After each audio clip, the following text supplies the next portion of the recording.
India's second and Maharashtra's first six-lane, 29.5-meter wide and 3.5 km long, unique single-pillar flyover construction at Karad on the Pune-Bangalore National Highway 48 is progressing at full speed.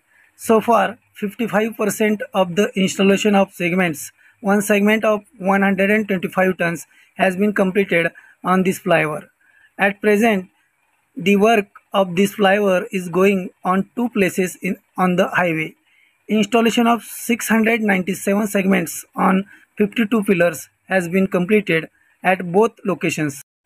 Due to this, 50 span have been completed and a flyover of 1991 meters has been created.